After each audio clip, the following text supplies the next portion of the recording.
many types of monsters in this world. Monsters who will not show themselves and who cause trouble. Monsters who abduct children. Monsters who devour dreams. Monsters who suck blood. And monsters who always tell you lies.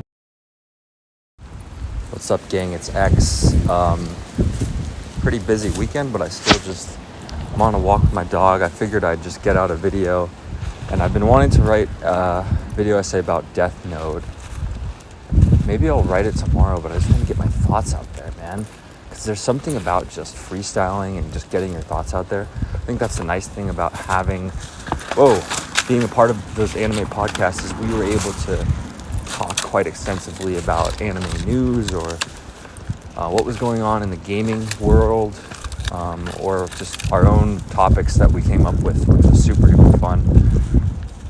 Even on a lot of my walks that I go on, or when I'm traveling, I'll listen to anime podcasts from YouTubers sometimes. Greatly enjoy them. But anyways, in today's episode, I do want to focus on Deathnotes. In particular, I want to focus on the second half of Deathnotes. And I think I would agree that it does not really hold up to the original 25 episodes. However, I do think it gets a lot of hate and slander, and I think Mello and Nier get a lot of flack that they shouldn't. I think Mello and Nier are excellently written characters. It's just, once you don't have the dynamic between L and Light, there's going to be a fall off, right? Now, why is that? Now, I've been thinking, and the more that I've thought about it, the more, aside from the Ray Penbar thing and the female detective, Light Yagami really isn't that, I don't know, like, great of a character, I want to say.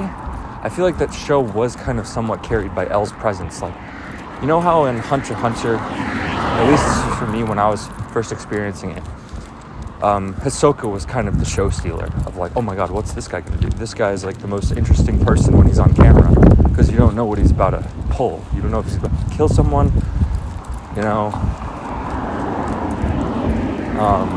don't know what he's capable of. It's unpredictable. He's strong, he's mysterious. That's kind of L in Deathnote. You don't know what to expect from the guy, because he's so smart. He uses all these different tactics that you never think of to solve the case, and he's like the world's best detective. He just has so much aura. Light, I think Light is an excellently written character. He's written purposely to be very unlikable, and kind of like a Donzo or Seymour, right? It's like he's a little bit tough to deal with because of how evil he is, but I think it's kind of a representation of people who get high off power and get corrupted by power. And also it's a pretty huge commentary on self-righteous people in general, people who are fixed in their view. Because when we look at someone like Light Yagami, his viewpoint is very black and white, meaning that, he views like what he's doing as just justice.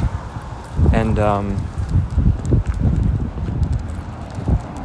it's just like, well, I have the power, I'm doing it, therefore I'm right. And I think what people fail to acknowledge about this is, well, not necessarily. The people who like Deathnote do very much so understand this. So I guess I would say Deathnote is extremely philosophical. It's one of the most philosophical anime out there, because we get to see kind of people create this deity or like false god named Kira that people start worshiping and viewing as justice.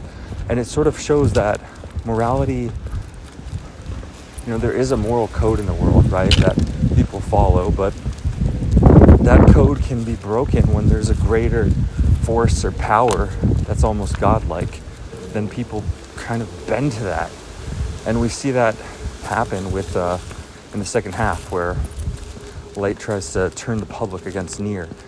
But no, I guess my point really is, I think the show gets a little stagnant because we don't have that high intensive rivalry going. And this is just a thought. I'm not sure if I want to do it this way, but I think you could have kept that rivalry going and built up the tension even more and more for maybe say another 7 episodes for thought. And you just scratch the whole Nier and Mellow concept entirely. Because I understand where people are frustrated with it, with them kind of being archetypes of L. However, I think they're really well written because they're like his pupils, basically like his sons who are inheriting his will and his case, and he's left everything behind for them. And I kind of like how they're each not as strong as L, but they complement each other in a way, and they have this kind of rivalry with one another, but it's kind of one that like brothers would have, where it's like they're kind of like fuck you, but they deep down they know they like care about each other and they want each other to like succeed. Well, at least we see that from Mello with his sacrifice for Nier in the end, so that he can get Kira down. But I do think there's so much to learn from these two characters from a kind of, high level viewpoint, because if you look at L has everything going. He's a genius. Whereas characters like Nier and Mello they're not perfect. They're extremely smart, obviously, but Mello leads with this kind of boldness and just kind of action first. And it gets him far. He gets the Deathnote, but it, obviously later on it shows that it can prove to be, give you consequences, right? Cost you just take action. However, had it not been for those actions, they would never have solved the case. And Nier needed that. And so they kind of complemented each other in this way, where Nier was the one sitting back, waiting for someone to make a mistake. Just playing the long game, kind of stalling.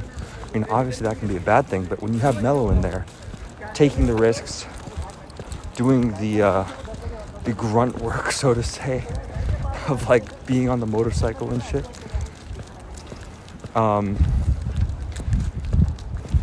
Then there you go. You have kind of like this duo, this like LeBron James and Dwayne Wade kind of duo that's just unstoppable, right? Because you got the action guy, and then you've got the genius guy, quiet guy. They kind of have their niches. Whereas I think El didn't have anyone to support him. It was tough for him. Obviously had the task force, but they're not quite on his level. Hello. Say hi to the podcast.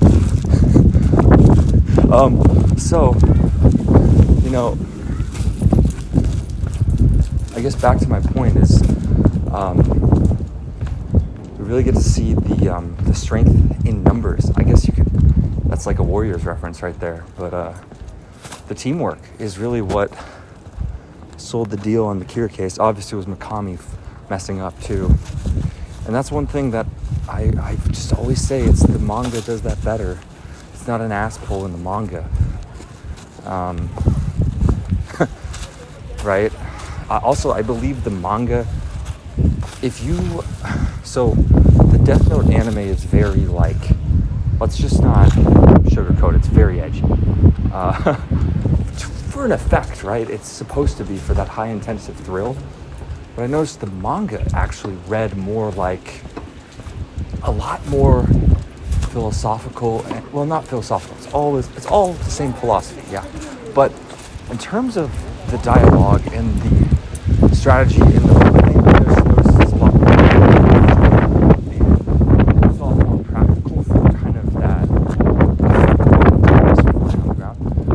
It's more practical for that that effect you get of like, oh, this is planned out, this and this.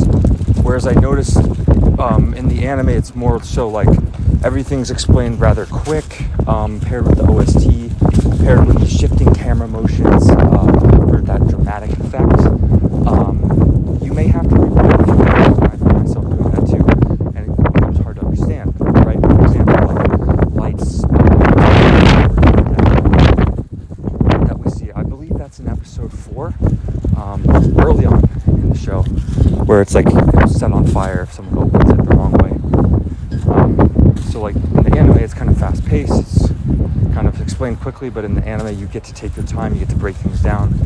And that's the thing that I liked about the manga quite a bit, is that you really get more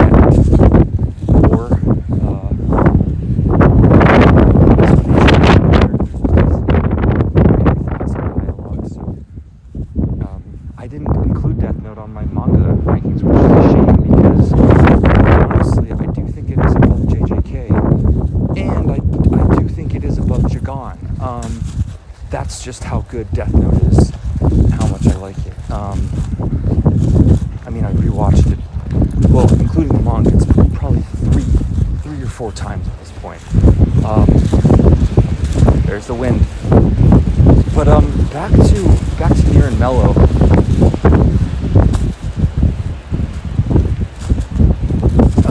I really like the incorporation of tarot cards into solving the case. Nier uses, if you saw, he flipped over the devil card and the death card, and he's surrounded by them. That was really cool. I love tarot cards, and I've done readings for family, I've done readings for friends, I've gotten readings. Believe it or not, one of them said that I was a player, which is pretty funny. She did like a whole, I don't have it anymore sadly, but she did like a whole iTunes audio thing of 3 minutes for me. So I did tip her. I did a tip her $5 or something, or maybe $10, because she went above and beyond, and the reading was insanely accurate. This was 2019 or 2020, 2021. A long time ago. I don't remember, but yeah, I really like that incorporation. Kind of using the verse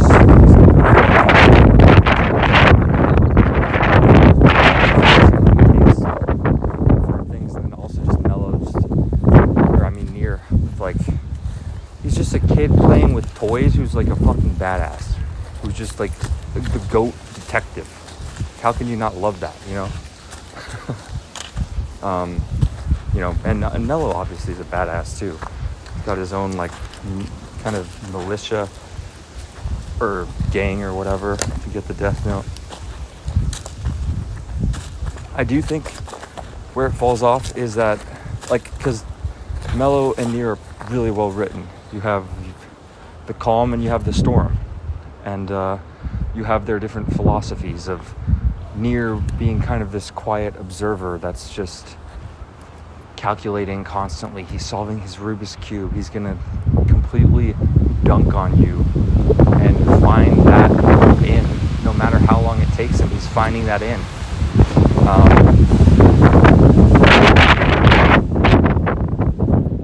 And I thought that's amazing. That's an incredibly well-written character that people might not go for. That's a bit of a character design risk if you think about it, because I mean, if you just you don't have Mello, then how are you gonna make this entertaining, right? But Mello, his screen time, he's always just kind of in this ruthless locked-in mode of getting this shit done for L, and Mello is too. They just both want to avenge L, and they're just driven by that kind of grief and fulfilling the legacy of their fucking father. No cap, that's their dad, dude. Or their mentor. Fulfilling, for his legacy. And Mello is just I love the quote from him. I believe it was in chapter 74. It's time I started living life on my own terms. It's just a beautiful quote that resonated with me greatly when I was in community college.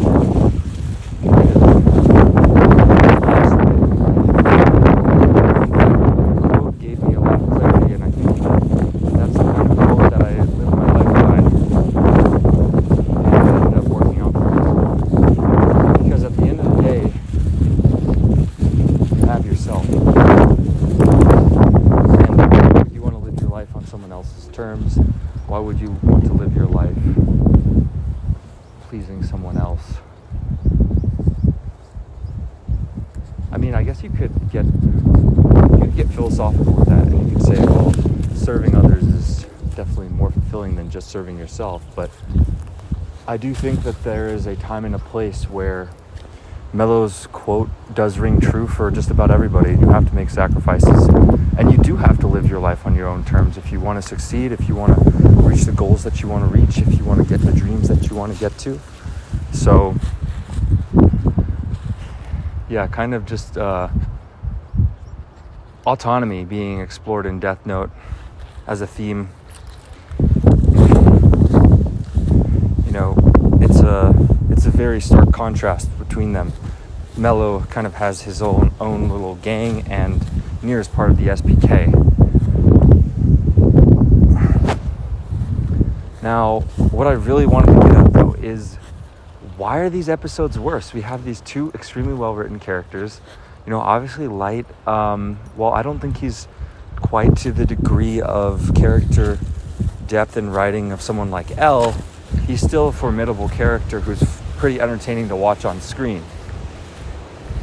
Even if he is very evil, it's still an interesting character to explore due to his philosophy and his flawed morality. And seeing that kind of evolution from, you know, high school genius to serial killer gone crazy is something interesting. And I view it as a case study on psychology, right? You know, what happens when power is in the hands of someone who is using it for the wrong reasons, and just that kind of exploitative part of human nature that people have. But we don't have that dynamic anymore between L and Light, that high stakes kind of pressure where we don't know if Kira's going to get revealed 1 second or the next.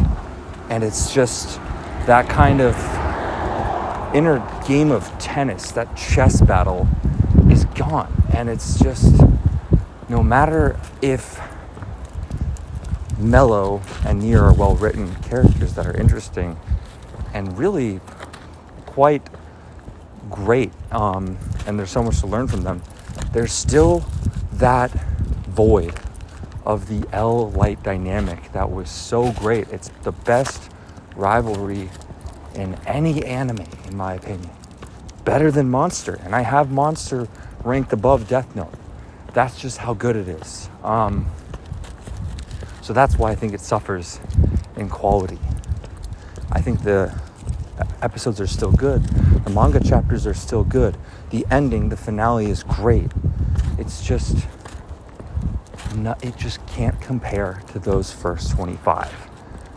So that's my take on it. I do think that the last 12 episodes of Death Note, they did have a fall off from the first 25, but I don't think we should go as far as to say, oh, this was trash, or oh, Mello and Nier are whack. I think they're great characters. I just think it's really tough to follow up that act of the first 25 where the dynamic is just way too good. Anyways, guys, thanks for tuning in. Death Note is awesome, and I hope you guys enjoyed this video. Peace.